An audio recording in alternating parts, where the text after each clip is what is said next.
Hey guys, this is Sachin. I hope all of you are doing well, and I'm expecting Chris to join me as well at some point of time soon. So let me kickstart. Okay.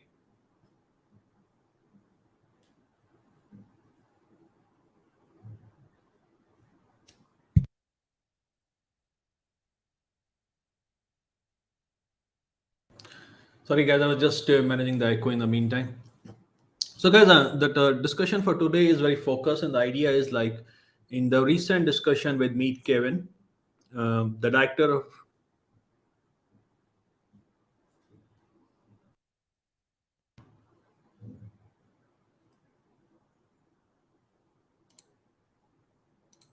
Yeah, just give me a minute.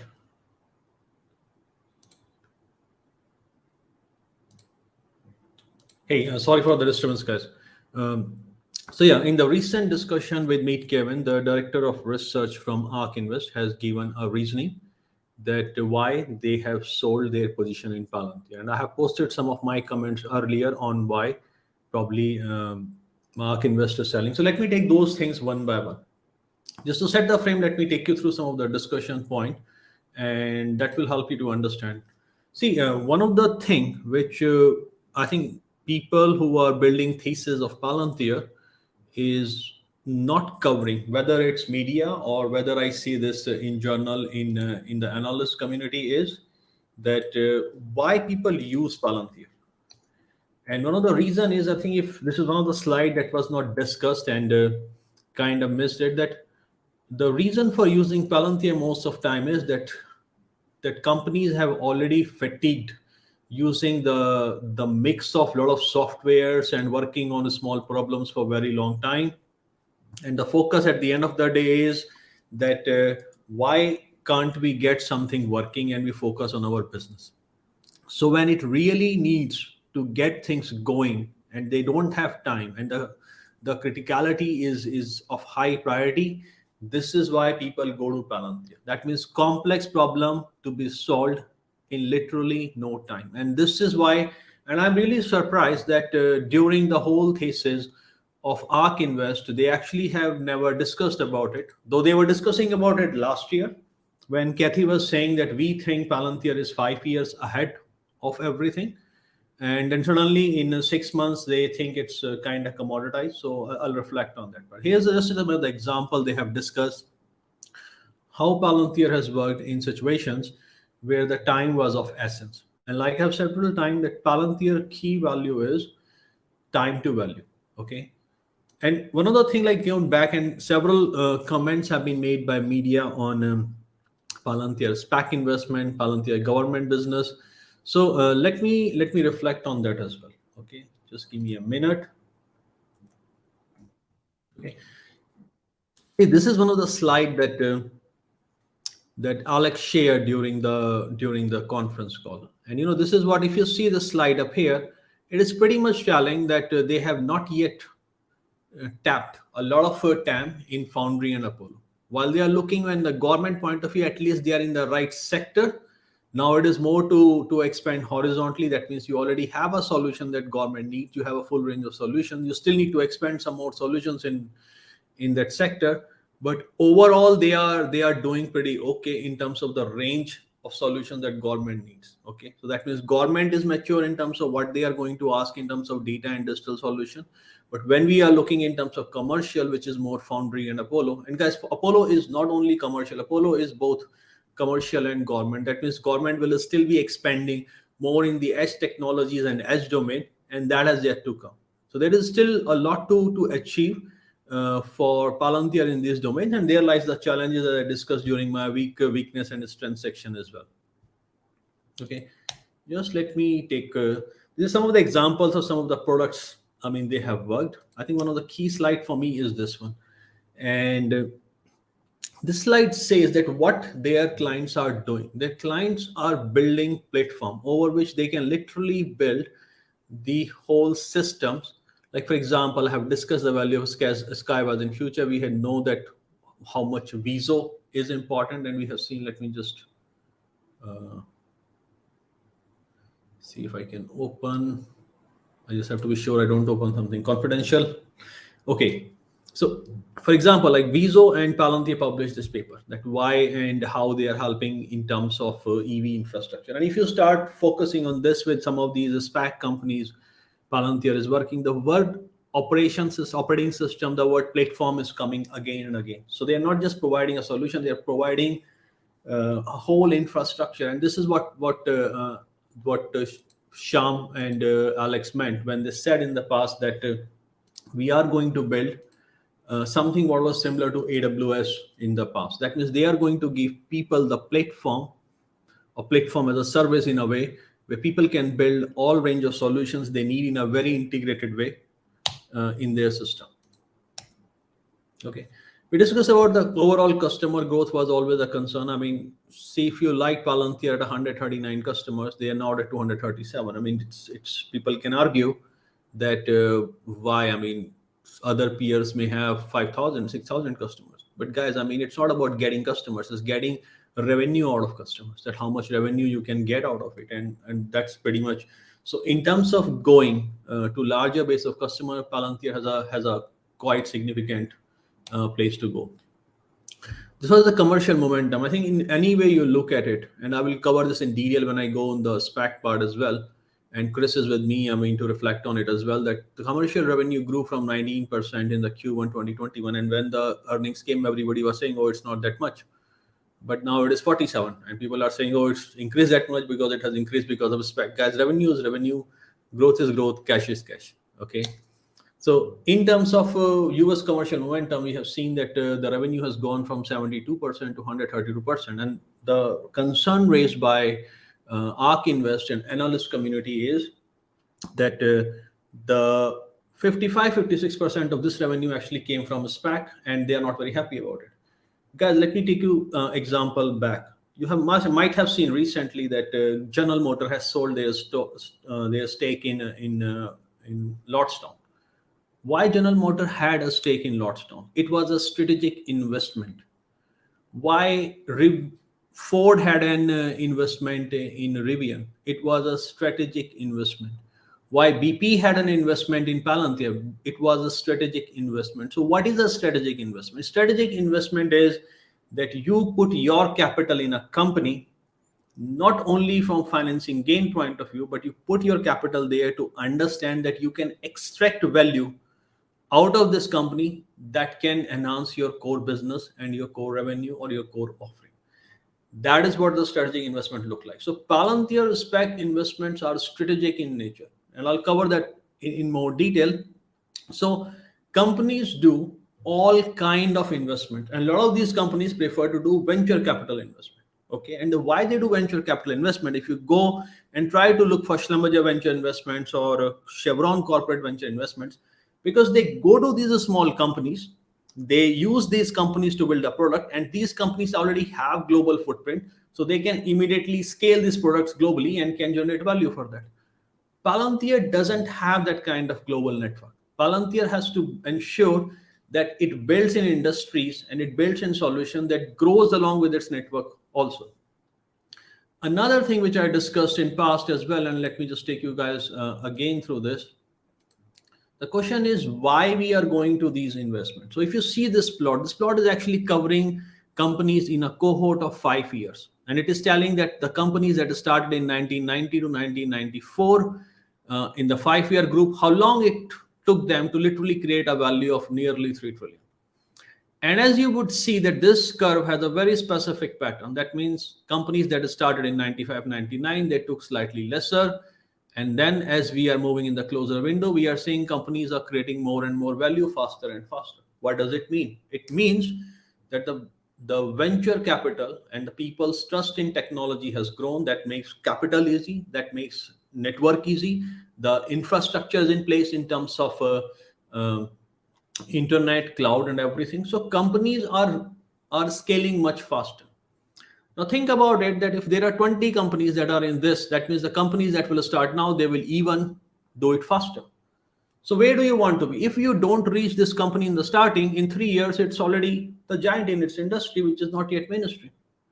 But if you go and you give your solution to these companies in literally peanuts, that means you don't capture any growth out of it. Okay, so they want to capture the growth of the company, they want to capture the growth of the industry, and they want to show they are decently paid for it. And that's why this investment is strategic in nature.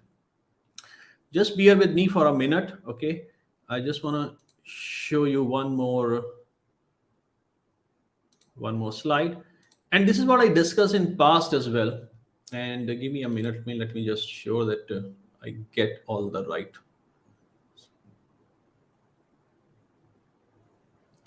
Okay,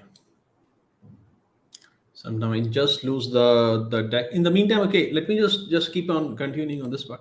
See, I discussed it in past that the question that media and ARK Invest should have asked is that how ARK is selecting companies for foundry for builders, and how ARK is selecting companies in terms of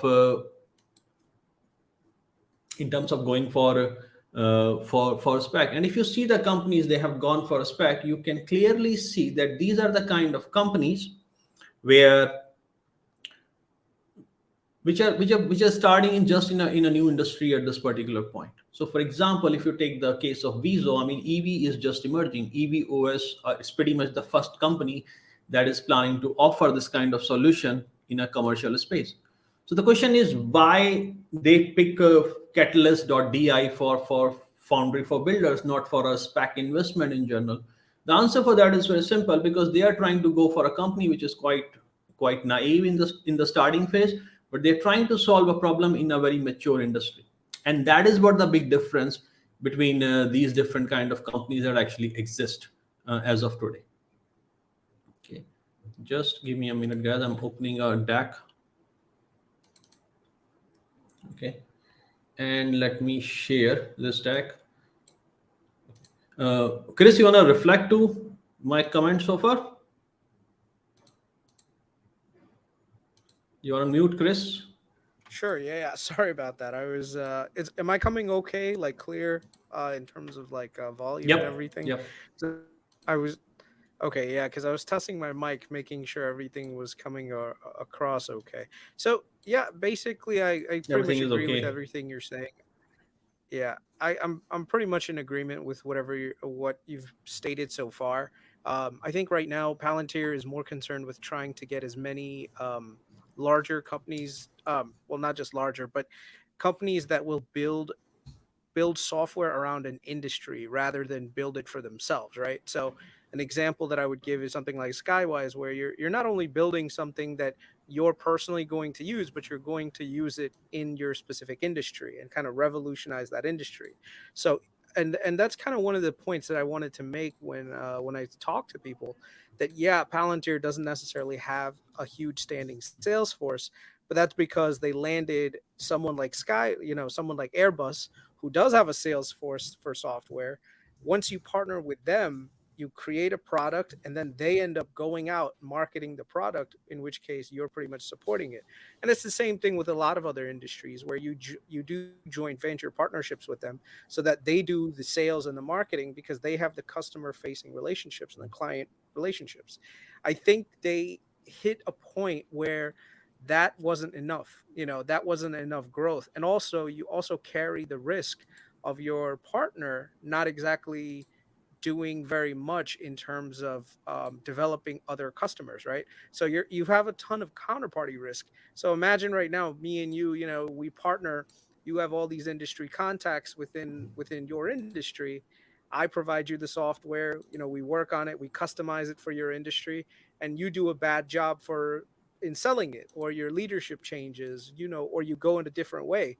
I am stuck now, right? I basically helped you develop something that you're not even selling, or that you may not be selling very well. So essentially, what happens now, I get stuck in a point where I was counting on you to do a lot of the sales, and you weren't able to accomplish it. So because you weren't able to accomplish it, it pretty much sinks the partnership.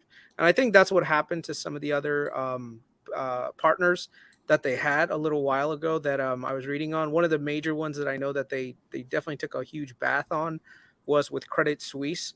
They tried doing a joint venture partnership for some rogue trader like analytics tool, And they kept telling each other, yeah, this is a great product, this is a great product, but in the end no one bought it, and it just kind of died on the vine. So that's kind of one of those things where if you don't invest yourself sometimes a little bit into the development of the product, and you see it through, and you leave it to your joint venture partner to do everything, you can get left behind.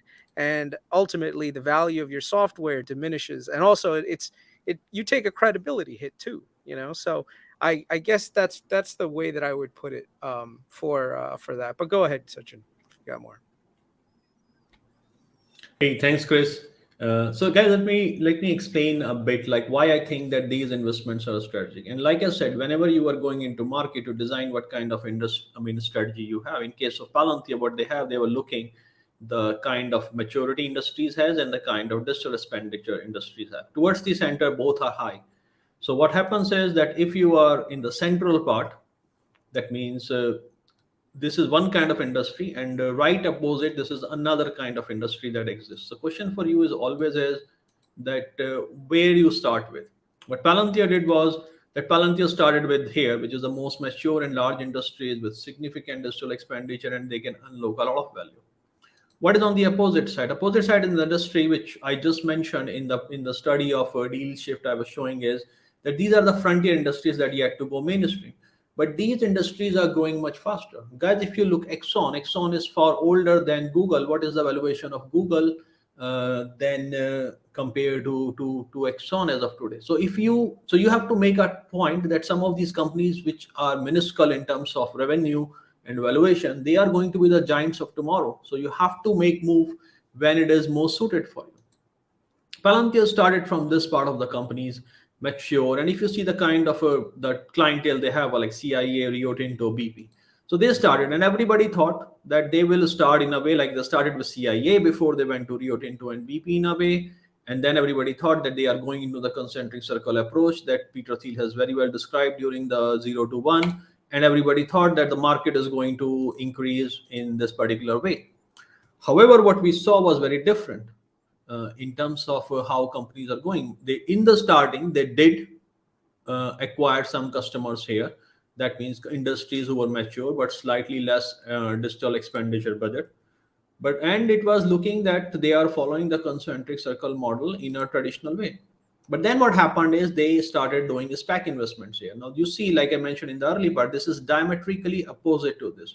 So the question came is why they are not going up here. And like I said, in these industries, they realize that when they are trying to penetrate, there are already a lot of existing B2B relationship and customers are there. So there's a lot of effort to acquire a new customer. Also, the buying power of these companies are actually quite high. So for example, when BP went into made a strategic investment in Palantir, BP also got exclusivity for several years. So they are acquiring customers which are tough to acquire. It needs a lot of change management, a lot of top-down selling. But then they also run into this issue where they have kind of an exclusivity and they cannot further penetrate into that industry. And they were also looking that because of data revolution, there are new kind of industries are about to come. And this is where they've decided to make a kind of a strategic investment. How they enter into it, because they cannot bring on table like what Schlumberger will bring to their strategic or corporate venture investment. That is, they have a force of almost 100,000 technical engineers globally present in over 85 countries. Palantir doesn't have it. So what do they bring in a strategic investment? Their idea was to bring in a strategic investment is that their ERP platform so that tomorrow's industries are built on Foundry. And that's the bet they made. So the question comes is what is happening in this part up here. They also started something what I call in journal is like Foundry for Builders. These are far smaller companies. If the size of the circle actually kind of a relative market cap here, that these are far smaller companies compared to the SPAC companies because they are just starting, but they are in mature industry. So there is a clear demarcation in which part of industry Palantir is going. And guys, if you are an analyst and you have not done business strategy, you don't know anything about it. You can talk a lot, but no one was able to explain what is Foundry for Builders is doing, what is the specs for doing, what is their core market looks like, and they say we are not comfortable. When an analyst say he is not comfortable, that means he does not understand what's going on. Okay. So in a space, they also started like some, they acquired some customer here. For example, we saw some of the LinkedIn evidence that probably Facebook is one of the customer as well.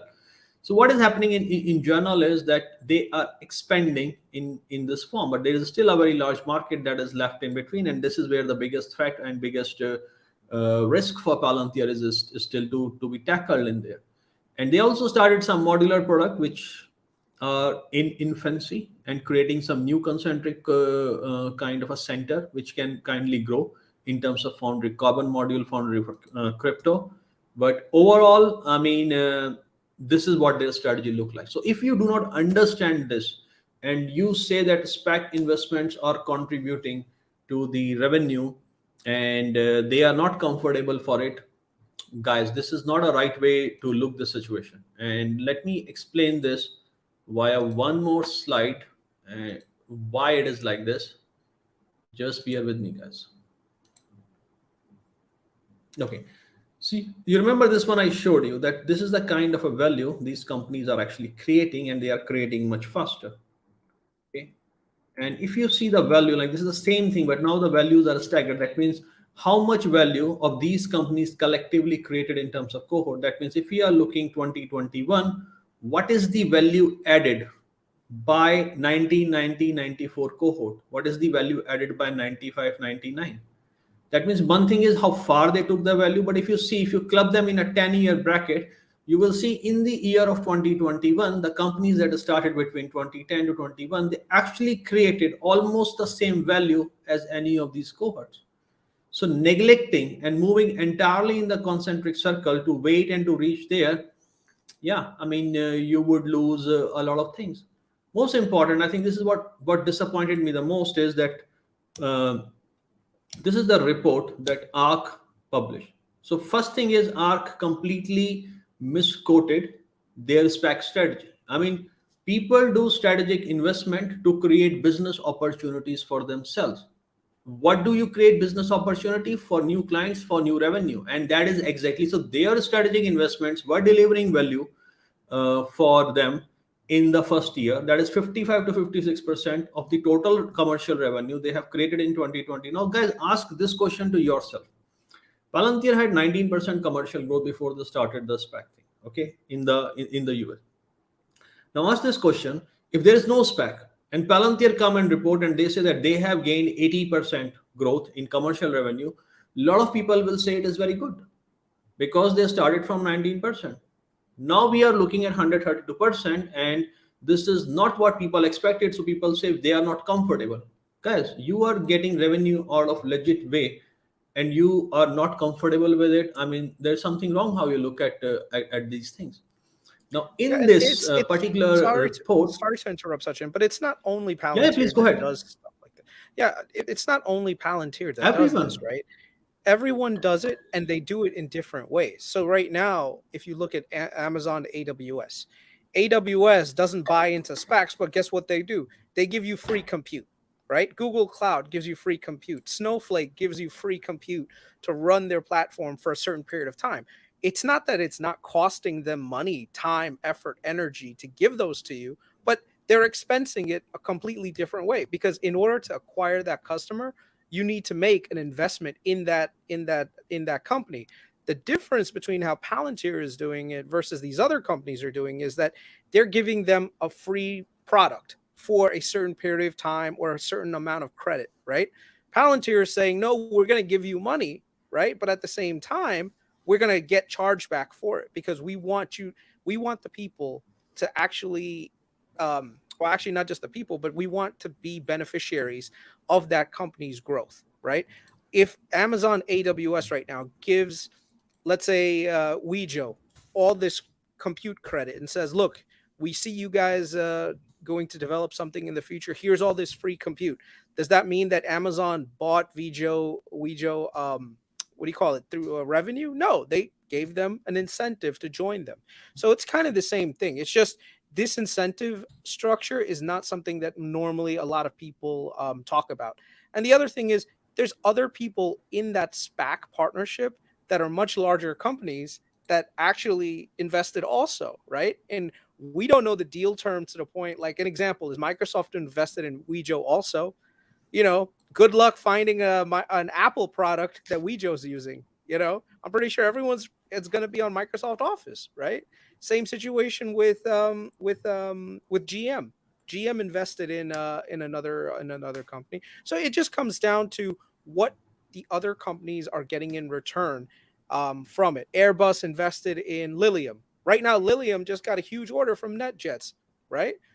So a lot of times what happens is you want to be a beneficiary of that huge spike of success. And yes, the amount of money that you have to sometimes pony up front, it's totally worth it. So I think right now Palantir, they did a smart move with the SPACs.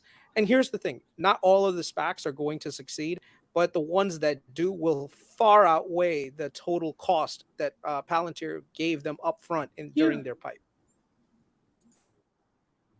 I mean, I agree. I mean, and this one, us analysts should have explained the strategic misreasoning of a SPAC. This argument doesn't hold that we don't like it.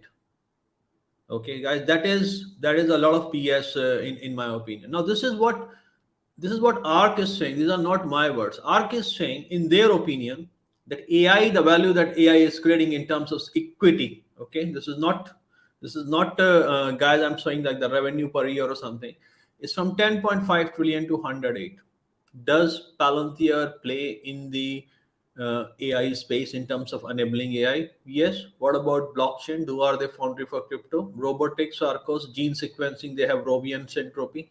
Can you see, imagine that is in their own words, they are saying that this, whatever this these bubbles are here, uh, these bubbles are going to be increasing at a CAGR of 26% to 40%. That means that is the growth per year.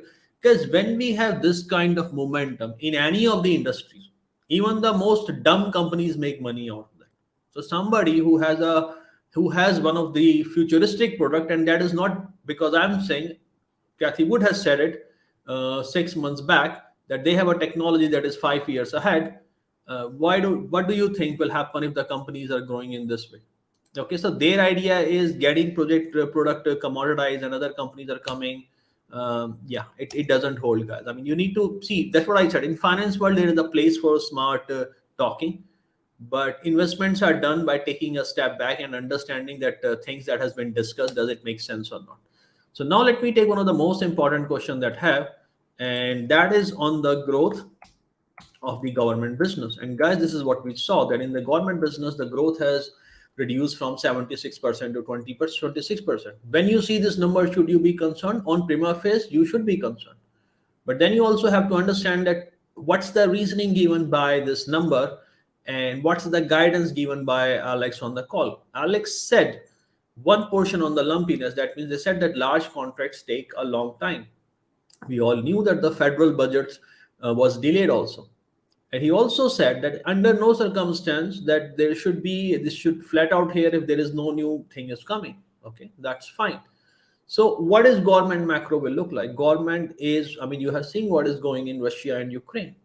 You remember this discussion we had, when you need solution now, and that is where Palantir shine. That is what the main strength comes in. Do you think government is in situation right now to wait for 2 years to work different companies?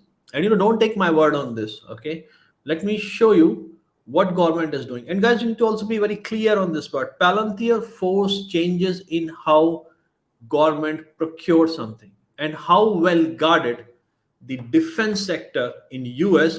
I think we don't need any introduction on that part. Everyone among us knows it very well, that how it's a kind of a fortress. I mean, either you are part of a club or you are not part of a club. Now you see suddenly there is a Silicon Valley company that has appeared in the industry, and these players are seeing that, okay, I mean, yeah, he is increasing their market share, their traction with government, and government is spending more and more.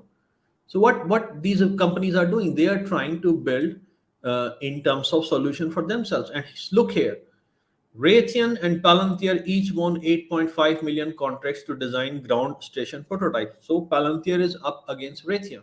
Okay, and guys, you ask me about the competition. Now look at yourself. Raytheon has teamed up with 7 companies. Okay, and these are the name of the companies, including C3AI. Okay, none of these companies have any documented record of working together in one place, let alone it be government space. Okay, so people ask me a lot of time is that is C3AI is a competition of Palantir? Guys, C3AI is not a competition of Palantir, and I will go further detail in that. Okay, but this is an example that is in front of you that the big five in the government industry is now struggling, and they want to capture more and more share so if government is saying that we are going to spend $100 billion in the AI space in the government sector, what do you think these companies are going to stay back? But they do not have solutions. So what is going to happen? Eventually, government needs solution now. So some of these companies will eventually make partnership with Palantir, and that is how the things are going to happen. So now this is another section I want to put in terms of this is the defense acquisition trends. And I want to show that I get to the right portion. Okay. Actually, while acquisition reforms efforts have called for an expanded industrial base with more participation by non-traditional vendors. We see the obligation to big five vendors, which includes Lockheed Martin, Raytheon, General Dynamics, Boeing, and Northrop Grumman, grew 21% in fiscal year 2020, rising to their highest level in the past 2 decades. You can imagine uh, what kind of a lobbying require these vendors to go up, and this includes everything into the data space. So should be concerned? No, I should not be concerned because for 2 reasons. Okay, does it create headwind for Palantir? Yes, it does create headwinds for Palantir, and that is fine. But why I'm not concerned with it? I'm not concerned with it for a very simple reason, because the overall pie for the company is actually increasing. I mean, like government is increasing the overall pie for the AI business in overall. So then the pie is increasing, and these companies are realizing that they are far behind. I mean, you can see it is right in front of you guys. I mean, that they are considering they are far behind compared to what Palantir is doing, and they need to be on top of it. So there is that means they are already being considered as a threat to these companies. So there is going to be competition, but given their technology superiority, they have deep patronage in several departments. I don't think it's a concern. And is there a certainty for that? No, but that's what I'm saying, that there is a reasoning behind that why. So saying that the government will always give solution to a lot of companies. That's how the government works. The last part, guys, and the most important part before I go into the competition part. Chris, you want to reflect on this, what logic I'm trying to bring on the government section before I go into the competition? Yeah. I think what it is, a lot of these companies have deep roots that go into the decades, right? So they have a lot of lobbying prowess that Palantir, I think, only recently started to invest in more. There were some people from back channels that I know that were more in line with Palantir and supporting Palantir through. One of the things that I guess people really need to understand about how the government space operates, especially at the federal level, it's very politically charged, right? So it's not so much about what you know, it's about who you know. And oftentimes the best technology is not necessarily one that ends up winning. That's the sad part. I used to be in the army. Trust me, if you look at how many times they've tried to replace the M4, it's nuts. Like literally, there was the XM8 by Heckler and Koch, and then there was another company that tried to sue them because they said that they were unfairly being. So it's get being in the federal government space is a rough business. It's one of those things that I'm not a big fan of, and that, Sachin, because I've seen it on my end. The other thing is there are a lot of political ramifications when you work with the government that ends up creeping into your commercial side, which I'm not a big fan of also. But that's not to say that there isn't money in federal contracting. The pie is growing really, really fast, especially for digital transformation dollars. Though that pie is growing faster than anything else. Um, one of the hard parts over the last, I think over the last 10 years was convincing leadership within the DoD that technology, especially on the software end, should be invested in more. It was really hard to convince them. A lot of these guys, they're thinking that, where do I get my next nuclear submarine from? Where do I get my next jet fighter from? Without realizing that, hey, without all the data infrastructure in place and the command and control structure that you need, all the stuff that you have means nothing. Like, dude, you can take an entire squadron of F-35s, and you send them into an area with no intelligence. Trust me, they're going in blind. You'll have the Russians take them out with S-400s easily. So it's one of those things that people are starting to only now realize that they really need more investment on the software end. So I would say that the fact that these other companies, especially Raytheon and L3 Harris and them, joining the competitive process, just goes to show you that there is more money coming in that area. Otherwise, these guys don't wake up unless they're getting 50 million to 100 million to $1 billion contracts. They're not going to be fighting for a $5 million contract to provide the Army with sensors. They want large money. They want a large pool of money. So now that the government is finally taking the digital transformation seriously, especially within the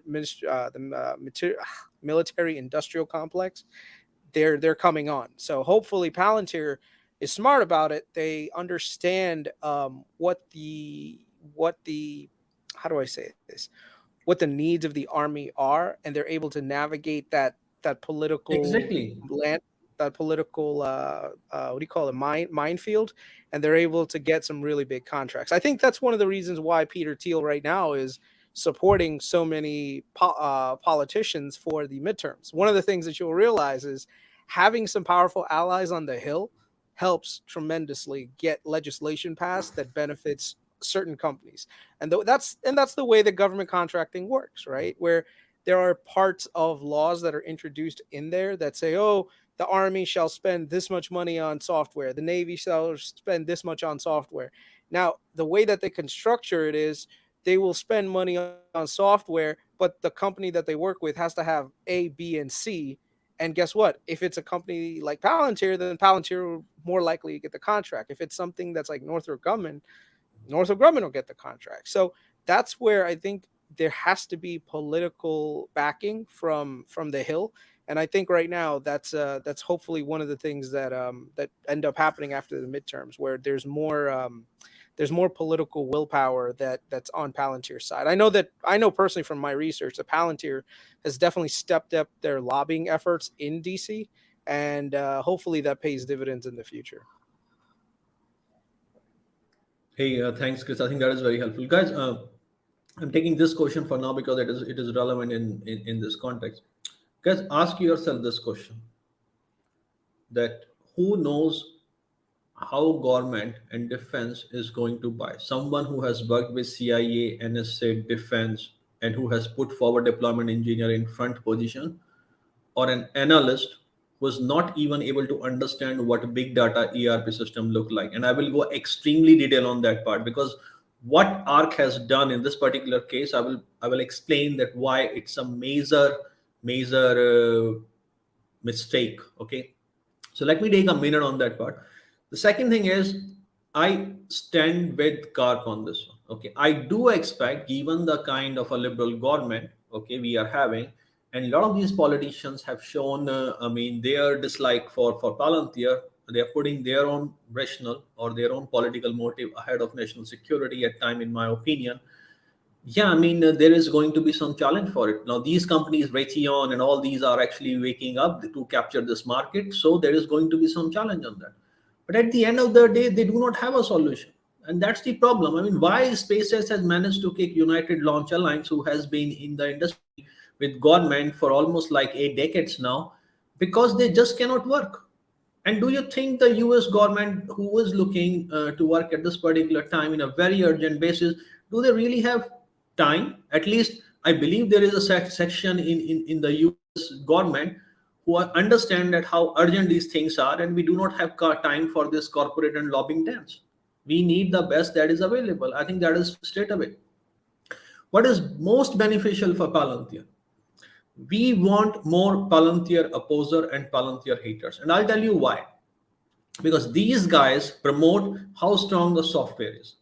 These guys promote that Palantir can access a lot of data. So we need to increase the restriction and the legislation which controls access of data.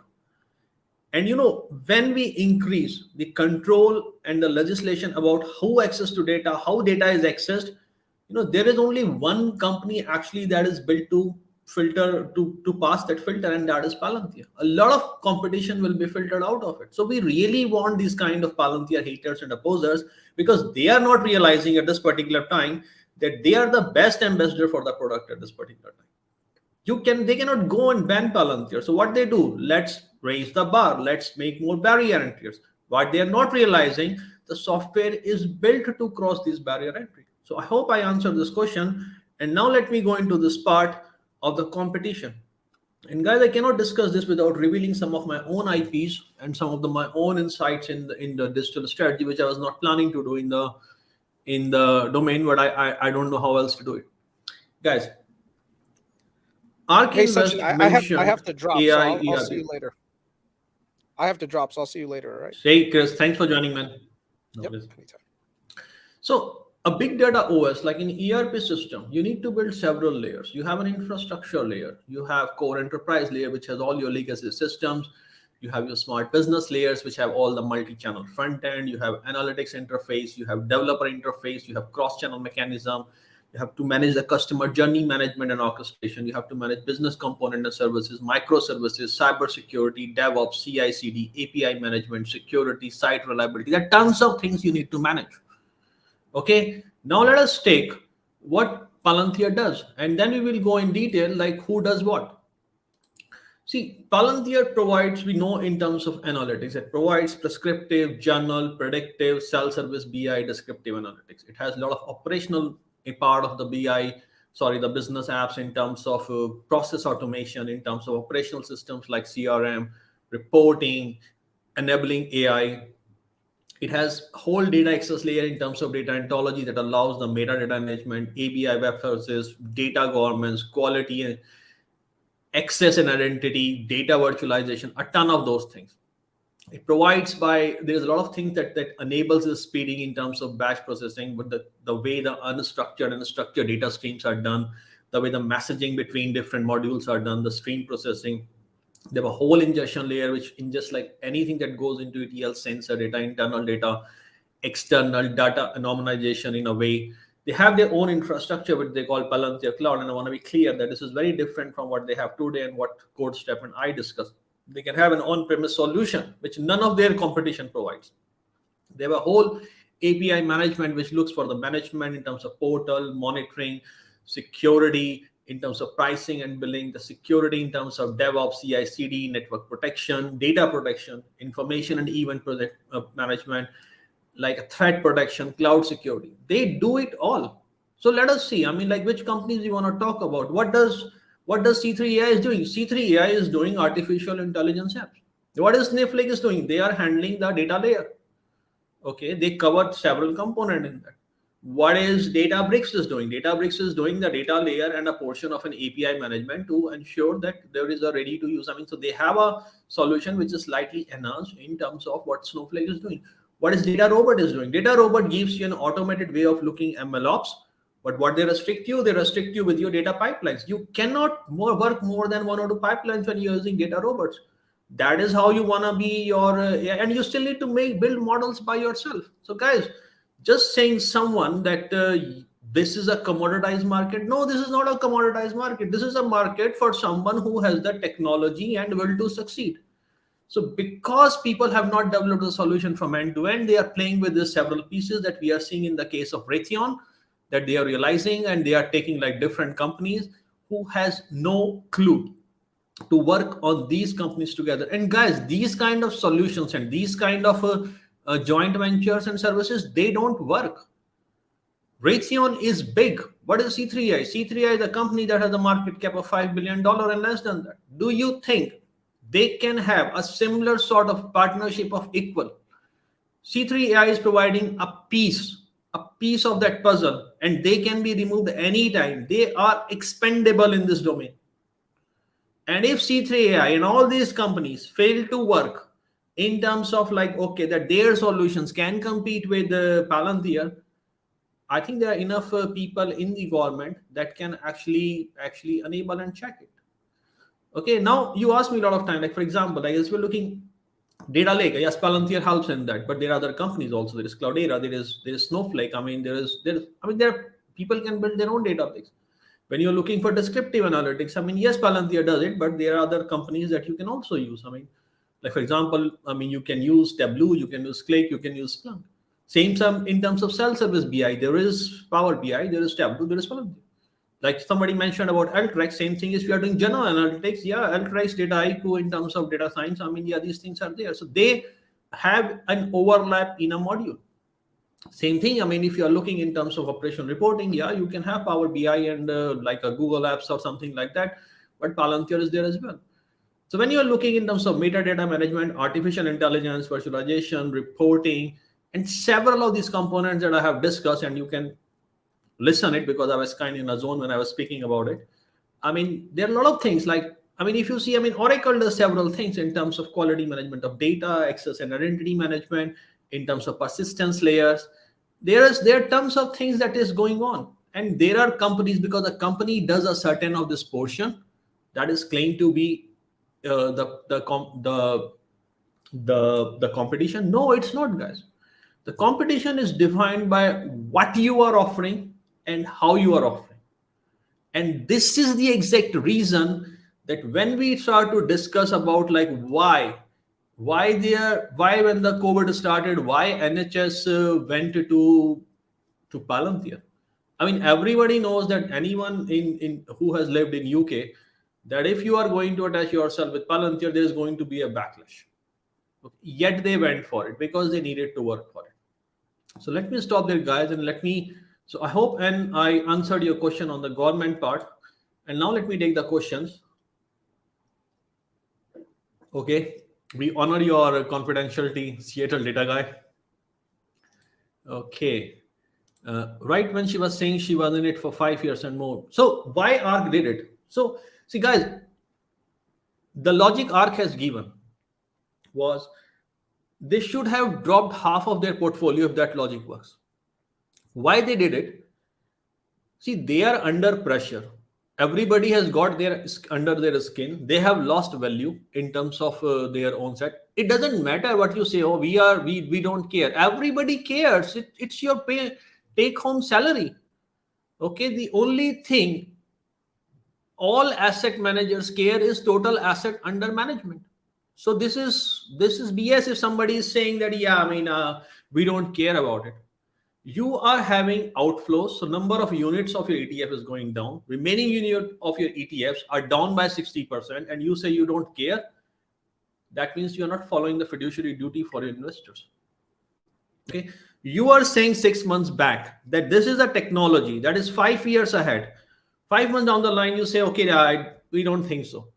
Do we trust your research? I mean, do you have a credibility or not? If you're saying something, you say we do intensive research before we go into this. At no point ARK has come up with a research that is deep into the technology. These trends and these things they are doing, they are sometimes very superficial. I think the research they have done in EV is more intense. Actually, some of their research in biotech is pretty intense, but their research in big data, yeah, it doesn't hold the depth. See, they were not even able to explain why a certain company in big data will succeed. What is big data? What are the different components of big data? How do these components interact with each? Where companies are investing a lot of money. For example, the 80% of the money that goes in the big data today, it goes into the data layers. And that's what I said, I mean, like 2 months back, that Snowflake and Palantir are in an implicit competition because they are chasing the same dollar. But in the client environment, they are in a symbiotic relationship because they need each other. Okay. Let me say, hey, Daniel, appreciate you coming back. Yeah, I mean, it's so we are seeing that they are growing by 40%. We are seeing that there is a narrative that could hold water while their government revenue has gone down, and we can actually check it in the days to come whether this thing is true or not. Guys, give me a minute. Let me just put back the key slide. I think is the most important for everyone to remember.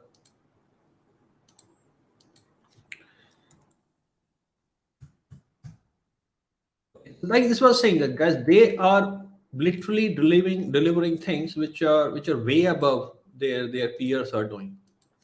So they are man. I mean, they have made. I mean, Palantir has tons of weakness, and I have discussed about it. I mean, Palantir has a lot of threats, but is macro is not declining. Its its competitive edge is getting better. They are becoming better in terms of sales force, and they are becoming in terms of understanding and accepting and acknowledging that they have made mistakes. I mean, what else do you want? The company is getting more and more humble about it. I agree. I mean, Karp did a pretty good job when he went to the. I mean, some of the questions is he took in that. I mean, they were pretty sensitive questions. I mean, I was very happy the way he handled, especially like somebody was saying from human rights and you steal data, and the way. So that's what I said. I mean, the Palantir haters and opposers are the one we need most, because they are asking questions without knowing what it is, and by asking these questions they are actually helping Palantir a lot. Because if you say Palantir should not do this because it is stealing data, okay, prove it, bring it in front of a Senate if you like, but they don't have anything. But what they do in process, they increase the requirement, regulations, and legislation, which where the data access and data privacy becomes more important. And at the end of the day, a lot of companies are actually filtered, and Palantir kind of succeeds. So I'm of certain opinion that yes, we need all this kind of filters.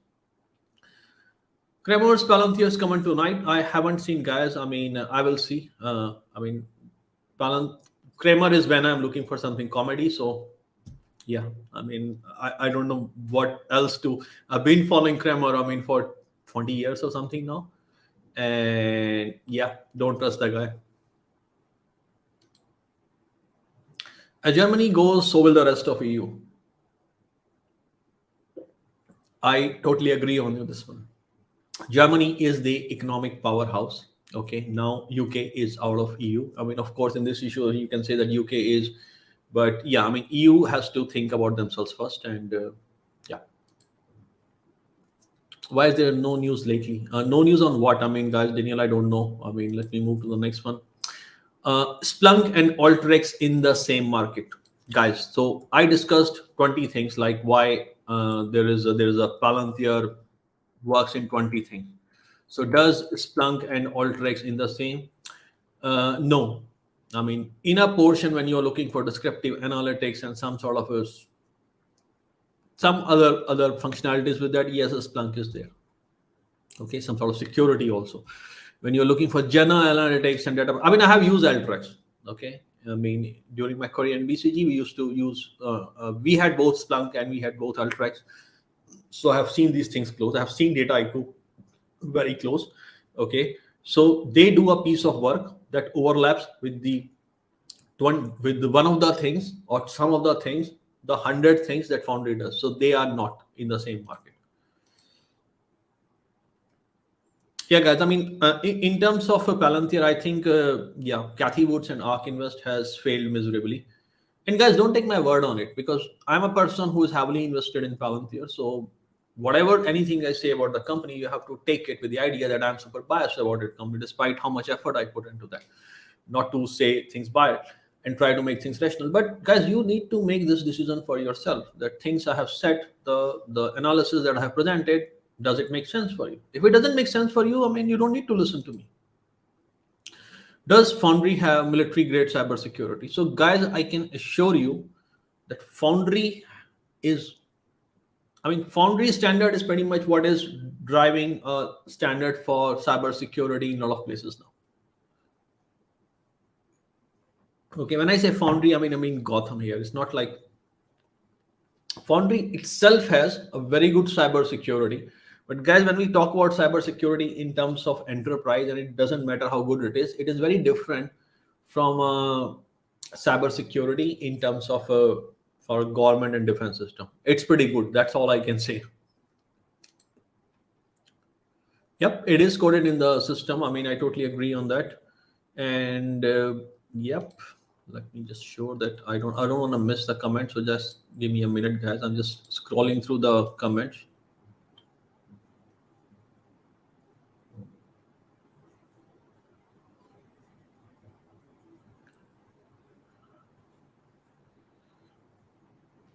Yeah, I mean, it's overall.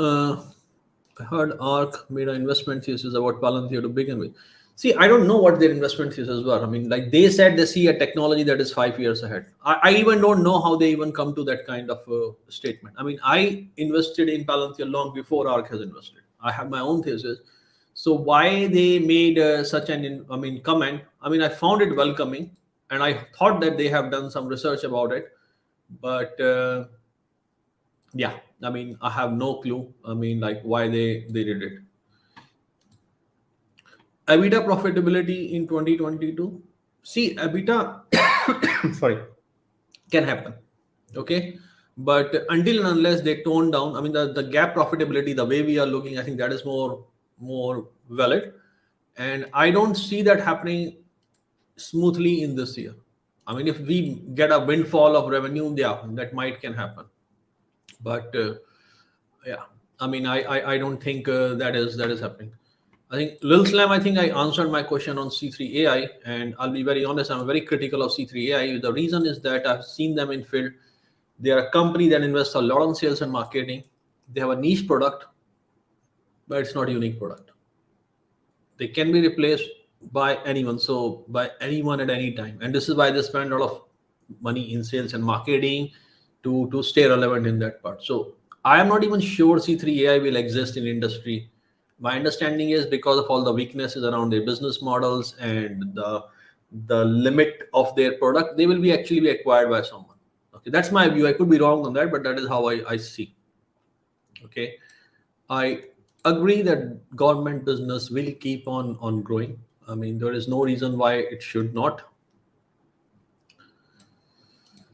Okay, so yeah, I mean, Dino, I agree. I mean, like I said, that see their revenue grew. I think it's a fact. Okay, so saying that they are not comfortable with it, or I mean, who said that if they start a new go-to-market channel that contributes to almost 55 to 56% in growth, what make you think that will not grow further?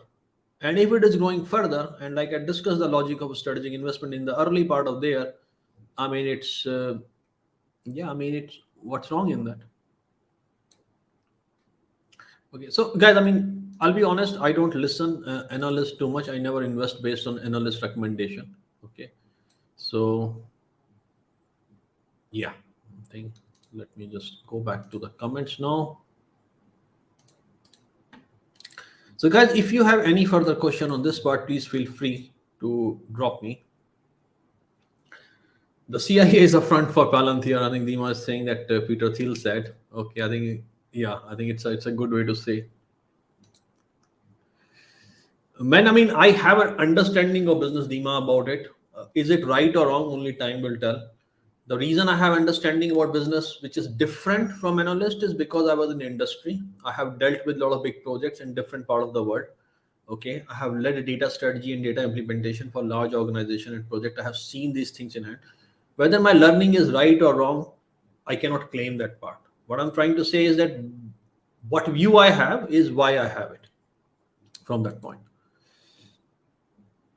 So yeah, I mean, so question, guys, I think this is the fair question to ask. I think, and I also did not complete it. That if the selling of Palantir was not thesis, then why they dumped it? I mean, they could have dumped other companies. See, they needed a big chunk of cash to invest in the companies where they thought there is going to be a near-term windfall. If they would have sold 20 companies to fill that war chest, it would have looked pretty dumb. So they need a war chest by selling one company, and why don't we sacrifice the thesis of one company? Their thesis on Palantir doesn't hold water, in my opinion. Okay, so they decided the way they said the Palantir is going to take a long time. They needed a large war chest. We needed something so that we can invest. We can buy things that in the near term will grow up, and we will look good. Okay, that's exactly what happened, guys. There is nothing else that happened. Of course, they are not going to say it. Yeah, I mean, so they have to cook all kind of BS around it then. Okay. Thoughts on Palantir for crypto and Palantir for developers. See, Palantir for crypto shell is, like I said, uh, you know how big the crypto market is. You know how different companies and countries are accepting it, and there is also a lot of concern how this market is regulated. So is crypto going to go away? No. Whatever you do in crypto is pretty much applicable in a lot of blockchain technologies in terms of regulation going forward, or how at least the framework are going to work. And their solution actually provides a ready-made suit that can be used to kind of a compliance building or kind of a regulating point of view. So yeah, it's a big market. The actually it's up to Palantir to lose. I mean, it's a huge market, and like I have discussed in past, the Foundry Carbon module or Foundry Crypto can be as big as their business as of today, depending on how the world move. Are they good enough, or is Palantir good enough to capture it? That is not proven yet. Palantir biggest risk is always the execution. Their product is not their biggest risk. Their execution is their biggest risk. Palantir for developers. See, this is something we asked for a long time. You don't build products, you don't have community. Okay, developer community is the key. Why Linux is so big? Why Linux I literally managed to decimate what the Unix. I mean, I come from an era where we used to use Unix. Yeah, so developer community is big. Why Python is so big? Because the developer community ensured the kind of support it needed, so it kind of catapulted above a lot of other languages in the development part. Okay, why I use Python? I use Python because I know that anytime I'm missing something, there is someone sitting somewhere who can help me. So Palantir doesn't have developer community. That is forgiven. Why Snowflake was popular? Because Snowflake was built on columnar database that is of SQL type. 99% data engineers in those days were using SQL. So developer community is key. And this is one of the weakness Palantir has, that they have not supported developer community in an open way as they should have been. So they have started doing it. Will it succeed? I don't know. I mean, it's a right start. They need a lot of work. Everyone fills the pool of short-term facts, no matter. I agree. I mean, I totally agree on that part. And that's why I say I think I disagree with what Kathy and ARK Invest is doing. Microsoft recently said that they were helping Ukraine with cybersecurity and threat detection during the war. Yeah, when Microsoft said that they are helping cybersecurity, most of the time, in my opinion, they are doing is telling everyone that what are the different flaws that exist in Microsoft Windows, so that nobody should nobody should hack you. You all use Windows product. You have seen how many different kind of threats. I mean, you make your own mind how good Microsoft is in terms of cybersecurity. Do you really want to trust Microsoft for cybersecurity? It's not what they are built in general. Can Palantir be described by one or two sentences on what they do? Yes, Palantir is an enterprise B2B software that enables everything from data analytics, infrastructure to enterprise AI enablement. That's it. Okay. Hey buddy, really appreciate for you showing up. Isn't the FDA using Gotham? Surprise. Isn't the FDA using Gotham? I'm surprised we are not hearing more announcement from Big Pharma. See, Big Pharma, there hasn't been a lot of big announcement from this part, but guys, I mean, like you see the Syntropy. Syntropy is something that, see, that is between Merck and Palantir in general. Okay, because so Merck has all this data from all these research that has been done over the years. They have all this expertise. They have all this network. They do a lot of focus research. They meet a lot of researchers, doctors, patients that tell them what is the problem. And sometimes they look back, oh, we didn't identify this. But there was some data looking back in hindsight that could have predicted. So how do we reverse this cycle? And this is where Syntropy came. I think one of the two more companies, if you want to look in, like for example, Cellularity. The one company which I'm heavily excited is Rovient. Okay, what Rovient is doing, and the reason I like Rovient is because two of my favorite companies are a strategic investor in Rovient, which is Atai and Palantir. Okay, so yeah, I mean, in terms of, and now you'll see what ABCL is doing, like Epsilon Rise, that the drug research is a data problem. Okay, you have data. The 15 years back in the world was that you didn't have access to data. The world has changed right now. Okay. Just curious, do you own the shares or is any part of your position options or list? At this particular time, all of my positions are in shares. Okay, because I don't know how long the decline is going to be, and I might start some option selling in terms of selling puts starting next month, but I haven't made my mind on that part, and I haven't made my mind on that part also, that is it going to Palantir only or something. But guys, I mean, I can share generic information, but I will never share buy and sell information. Okay, because the way I invest is not ideal. It's risky and it can be considered irresponsible in a lot of ways. Okay, so follow me for insights and make your own mind on insights, but do not follow me on buy and sell guidance. I will never do that. Hey, Alpha Extrema. So Alpha Extrema is one of my buddy from, we have a kind of a group where we do kind of a research and share information. And yeah, man, well, thanks for you showing up here. How is Palantir going to be less adversarial to IT departments? First, at least let IT department understand that what they do. See, think about a guy. I mean, like in organizational setting, people were sitting in. See, IT used to be a sideshow in enterprise setting. Now, with the digitalization, these people are suddenly in the middle. When it was a sideshow, that means if you say that a lot of people who were there, they were not on top. They needed to do a portion of work. Now, suddenly these people have to run. They become the core part of business. So these people are already out of their water depth. So what they do, what you do if you put somebody, you have to think from a person's psychology point of view. They will try to do things which have least resistance, and most of them agree with that. And what most of them agree, things and terms which everyone offends. So you go to say you are going to do a cloud layer based on SQL versus we are going to do data ontology. Yeah, I think everyone will take SQL based cloud layers, because nobody wants to look dumb and stupid that yeah, they don't understand these things, be it executive management or be it someone else. So they need to start talking the language first. Okay, now this one is important. So, and the drugwar20.com donated $20. And guys, I need to tell you, this is first time anybody has donated anything on my channel. Okay, so yeah, I will remember it important. I mean, of course, in terms of it's I mean, I really appreciate, man. I mean, this means a lot. Austin, thanks, Ajin. You provide great analysis, adding to my position. Okay, don't add to your position just because I'm saying or I'm positive on this. Listen what I'm saying. Think about it.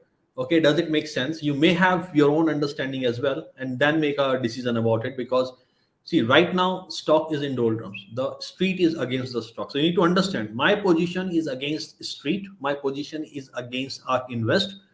Okay, I'm a one-man show. Okay, though I have network and I have industry inside, that is fine. But purely from probability point of view, there is fair chance I go wrong and street and ARK Invest go right. I am betting on myself. Before you bet on anything, you need to do your own research also, because purely from a probability point of view, my side of trade is high risk. I totally agree with you, Anna. Like lithium is something, I always, since I was growing, I always heard about like flying taxis, but I think this is some first time. And you see like somebody like NetJets buying 150 of their taxis, because what NetJets do, I mean, this is Warren Buffett. At the end of the day, these people at the end of the day will end up helping you or guiding you in terms of regulation. So there is a comment and there's a confirmation that I mean, in pharma there is already in Roche, in AbbVie, in Merck, there is a drug discovery process. Dude, I don't know. You have such kind of information and what kind of name you are using, username you are using. I think you need to work on that one, man. So, guys, I know that IT is scared by Palantir because I have spent my time working with IT teams, helping them in terms of solutions. So, yeah, I mean, I'm quite certain. I have seen this fear on the ground. I think I've shared this example before, that there is in one particular case, there was a company, almost like 50 billion market cap, They were looking to find a partner for their data strategy. And I was being asked to come and help and review. And I asked them, they picked a company and they said, this company is very good. This is like 40 million in revenue annual and they are growing. And the CEO also of that company pitched me that they are like Palantir, but a cheaper version of Palantir. I looked their products and I realized that their product is actually the data layer itself, nothing else. Okay, they were pretty good in terms of industrial and heavy asset management in terms of data from that point of view, but it's a data solution. And this data solution has no meaning until and unless you put everything around it. Okay. And then this person wanted, he wanted to put a proposal around it. So I asked the question, I said, guys, the companies like Palantir, Databricks, Data Robot, Snowflake, they are not going to disappear. So have you considered that if you're not going with these companies, what does it mean? What doors you are closing? Is it a part of your thesis that you're going to share with your management and your board? And the answer was none. So how can we, so this is telling that, so this is what we call like a passive aggressive behavior. That people into the decision making, they make small nudge and small changes, and eventually they divert or they kind of the decision in a certain process. I have been in industry. I know how it works.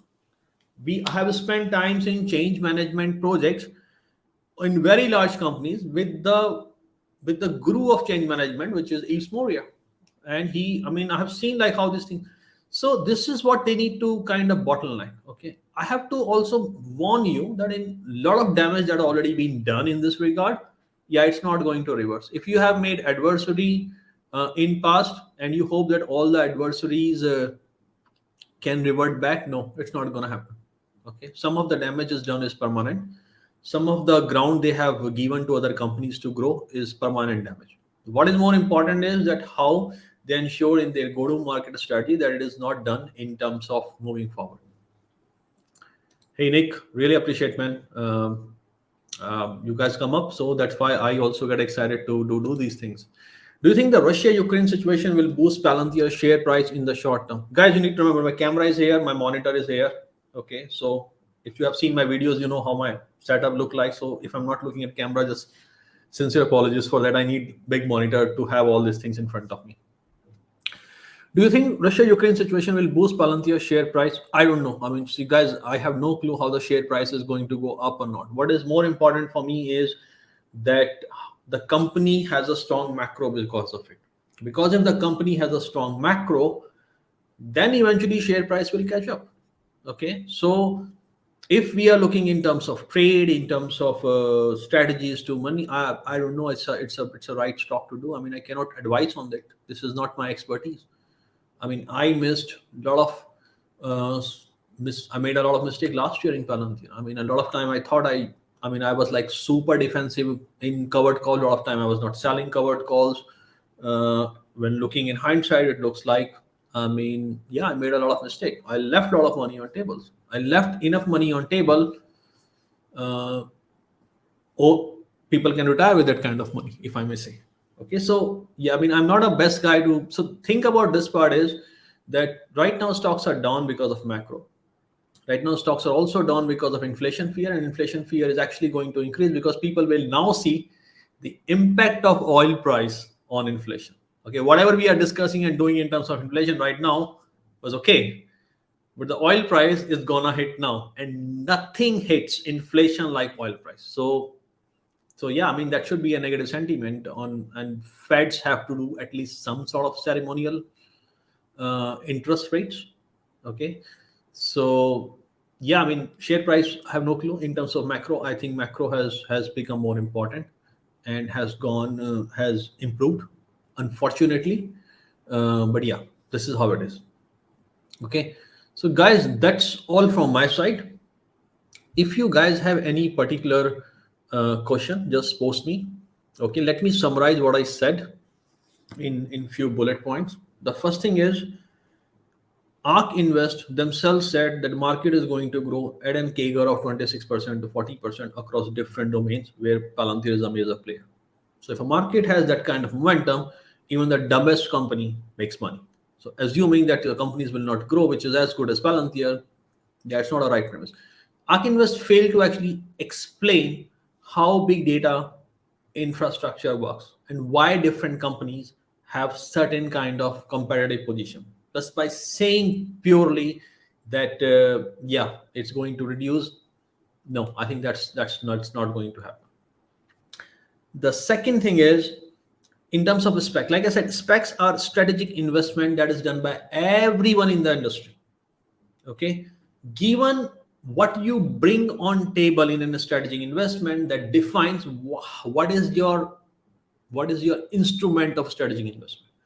Palantir doesn't have that kind of global presence and vibrant sales force, so they are bringing their technology, and they are ensuring their technology goes into the industry that is going to be quite major in next 5 to 10 years too. Okay. When it looks for analyst comments on the SPAC revenue, yeah, guys. I mean, personally, guys, you don't have to take my word on it. Okay, who am I? Okay, I invest. I mean, I have several degrees, including an MBA from a top college. I worked with Fortune 500 companies. I worked with Tier 1 strategy consulting. A lot of people in industry ask my opinion. Okay, I get a lot of information and questions on my WhatsApp from very senior guys leading in organizations that are billions of market cap. I work with different regulators, different projects that requires building roadmaps for different companies in terms of energy transition. So I know a thing or two. I manage my own portfolio of investment. I'm a strategic advisor to a private equity fund. So I'm not that dirt. That's all I'm trying to say. Okay, I know things. I could be wrong. My style of investing is highly controversial. Okay, it is not suited because I personally think I have a different kind of risk appetite. So I don't try to play Warren Buffett, which I cannot be. I try to be what I am. Okay, and that's what I say. Please don't copy me, because what I can manage and I can digest is not easy for a lot of people. Okay, it's not about like right or wrong. It's about who you are, what you are. Okay. But isn't Palantir interest rate proof? See, Palantir could be interest rate proof. What about people who are investing in Palantir and are sitting on margin? If interest rate goes up, your margin rates also goes up. You will lose money somewhere else. You need to liquidate one position to boost other. I mean, it's not a question of Palantir. It's a question of investors at the end of the day. Hey, Jesus. I mean, if I get your name right, okay. Thanks, man. Really appreciate. Last question is, do you think if HAL 9000 had Foundry for the OS, would it have gone nuts like HAL did in 2001, A Space Odyssey? I don't know, man. I mean, it's an interesting question to ponder, and I'll think about it. But yeah, I really don't know. I mean, but it got me thinking now. Yeah, I mean, I agree with you, man. This because I was so positive about the company. I mean, it is fair to say that I overlooked few things in macro and I messed it up. I mean, I'm wrong. I'm wrong. There is nothing to defend in that part, and I appreciate, man. We're meeting with someone that's so up there, and it's like we're in that meeting. It's so cool. I mean, man, it is cool. Like I remember meeting some of the executives. I was presenting to one of the oil minister at one point of time. Yeah, man, that's a whole different feeling. What you're saying, how you're presenting. I mean, you become very self-conscious at times. So over the time, it has become very easy for me. Not easy, but at least I'm more comfortable. Okay, but yeah, I mean, it is different. Fabian is from Norway. Okay, man, really appreciate your greetings. And so that's all from my side, guys. Okay, I'll close this discussion now. Okay, and I hope I have answered some of your questions. And now I'll jump on one of my client calls in next 10 minutes. Okay, really appreciate it, guys, and make your own mind. Do not invest because I'm investing. Okay, I'm just nobody. Okay, just a person with opinion and money, whose money is in there. So there's a fair chance I can go overboard and lose a lot of money. Okay, so think about it, what I have said. Think about what Kathy Wood has said. Think about what Jim Cramer is saying. And another analyst is saying, think about your friends who are in IT industries. Then look back and decide. Do you think the government contract will stay flat until October? I don't think so. Okay, whatever has happened, I think, yeah, government, when it is afraid and it is in panic mode, We have seen how it spends money during the COVID. So yeah, if Palantir revenue in government is flat until this October, that will be a concern. Okay, no question asked. Okay, because now the macro is improving on the other side of Europe. I mean, other side of Atlantic, also in Europe. So should be. Hey, thanks Aurelio. Well, near to the moon, had to say it, man. We all wish that, but it will go as it will go. So yeah, just be patient in the meantime if you would like to be. Thanks, guys. Really appreciate for you all showing up. Appreciate for your comments and joining the chat. I'll see you again, I think, on Friday, where I take a chat or a podcast on hidden energy, where I cover the energy industry, which is my main expertise. Okay, where I advise a lot of people what is going in oil price market, what is going to. I think the topic I'm planning to take is hydrogen. The topic I have thought in my head is hydrogen a fuel's paradise or it's a fool's paradise? And my views are very different from a lot of people. You will listen on this part, and I am someone who is advising very senior companies and very senior executives and regulator on this topic, that how they should look around it and how the landscape is changing. So you might find it interesting. Okay, Chris will be with me, and I will do that. So that is the next podcast I'll take, and then the set. I mean, like my Saturday and your Friday night. Most of the people in US Friday night, I'll be Amit, myself, and Chris take a podcast on Palantir where we review Palantir in week. If that is of your interest, you can jump in. And this Hidden Energy podcast is Thursday night, New York time. It's Friday afternoon, Malaysia time. So I will put it up there. If you are subscribing the channel and you have alerts on, probably you would see on your feed. See you guys. Take care. Bye.